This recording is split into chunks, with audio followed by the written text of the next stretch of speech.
talking about having something on the head. And of course, But they have women should have long hair. That's what scripture also says. long hair. But the other the other is saying that having a veil though is like harlot down. That what this other group mean that they said that veil is it's called this harlot. What is there a reason that the hair it should be covering than veil, or what can you say about that there? Just a curiosity lang. Just questioning. Well, scripture doesn't teach an awful lot about veils. In the Old Testament we see that Rebecca covered herself with a veil when she saw Isaac, her future husband, from afar, and she covered her head. Apparently she was not covering her head all the time. As it says here, when praying or prophesying, teaching, we know a woman should not be teaching during services, but a woman can teach children, for instance, and give children's class.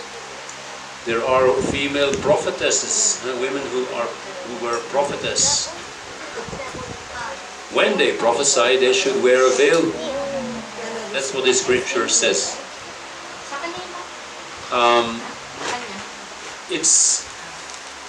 This is also why the interpretation that the long hair is the veil makes no sense. It's actually nonsense.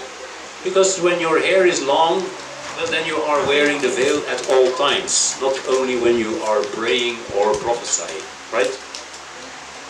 So you should do something extra when you're praying or prophesying if you are a woman, not if you are a man. So the interpretation of the long hair for women being the veil makes no sense. Next.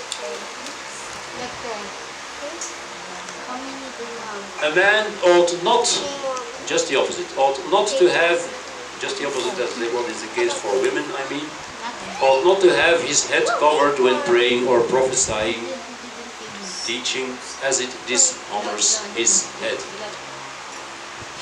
1 Corinthians 11, verses 4 and then 7 to 8.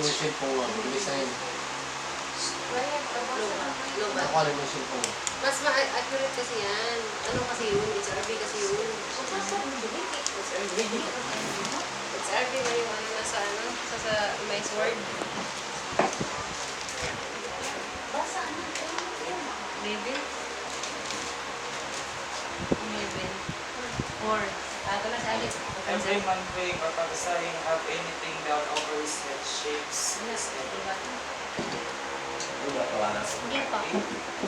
For truly a man ought not to have the head covered, being the image and glory of Elohim, but woman is the glory of man.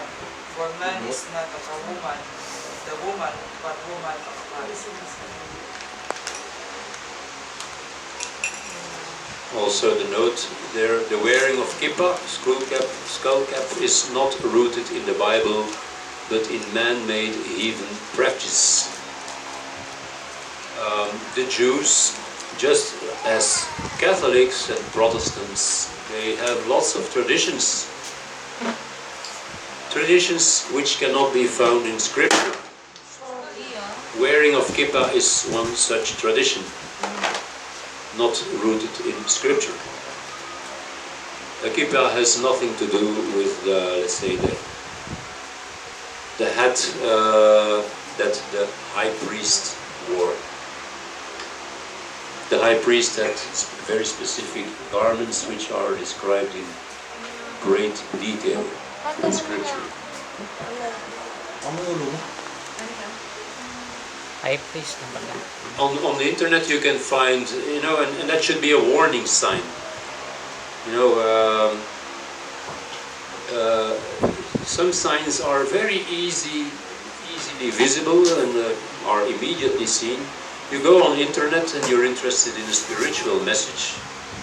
And well, lo and behold, you fall on a Messianic Jewish website.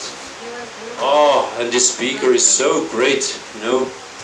He can speak so, let's say, in such a convincing way, or even in a humoristic way.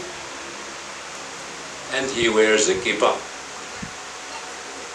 That should be a trick, that should be alarm bells. This man is going by traditions. Scripture says in the New Testament that this is dishonoring his head, Yeshua. Why would you listen to someone who is dishonoring Yeshua? I think there are sufficient people preaching, well, there are not numerous, but still there are several, preaching the truth on internet who are not wearing kippah. Most likely, if you listen to that man, he will also introduce other Jewish traditions.